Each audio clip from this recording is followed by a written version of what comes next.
உங்களுடைய வாழ்க்கையில் ஆண்டவரே என் பிள்ளையின் வாழ்க்கை தோற்று போனது போல இருக்கிறதே, பல தடைகள் வந்து கொண்டிருக்கிறதே, ஒரு திருமணம் செய்து வைத்து குடும்பத்தில் ஒரு நன்மையான காரியத்தை செய்யலாம் என்று பார்த்தால் அது ஒரு தடையாகவே இருந்து கொண்டிருக்கிறதே.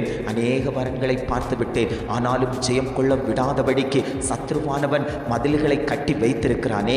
இந்த மதில்களை எப்படி நான் தாண்டுவேன்? இந்த மதில்கள் எப்பொழுது எனக்கு உடைக்கப்படும்? எரிகோ போல கோட்டையை கட்டி வைத்திருக்கிறானேன்னு சொல்லி அநேக பிரச்சனைகளோடு தேவ சமூகத்தில் அமர்ந்திருக்கிறீர்கள். கடன் என்கிற ஒரு வாரம் என்னை அழுத்தி கொண்டிருக்கிறது. என் ஜீவனை பறித்துக் கொள்வதற்காக அந்த வாரம் என்னை நெருக்கி கொண்டிருக்கிறது.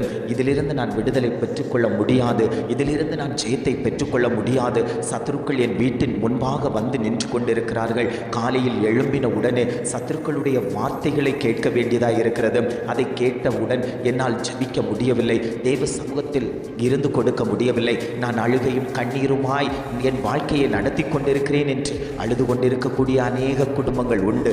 வியாதியோடு இந்த வியாதி என்னிடத்திலிருந்து எப்பொழுது மாறும்? அநேக மருத்துவர்களை நாடி சென்று விட்டேன், அநேக வைத்தியசாலைகளை நாடி சென்று விட்டேன். இந்த வியாதி எப்பொழுது மாறும் என்று வியாதியை குறித்து சத்ருவானவன் மூர்க்க வரி கொண்டு மாம்சத்தை பீத்து எடுப்பதற்காக உங்கள் மத்தியில் இருந்து கொண்டிருக்கிறதை நினைத்து வருத்தப்பட்டு கொண்டிருக்கிறீர்கள் அல்லவோ? சூழ்நிலைமைகளை குறித்து வருத்தப்பட்டு கொண்டிருக்கிறீர்கள் அல்லவோ? பொருளாதாரத்தை குறித்து வருத்தப்பட்டு கொண்டிருக்கிறீர்கள் அல்லவோ? நான் அனுதினமும் யுத்தம் பண்ண வேண்டியதாக இருக்கிறது.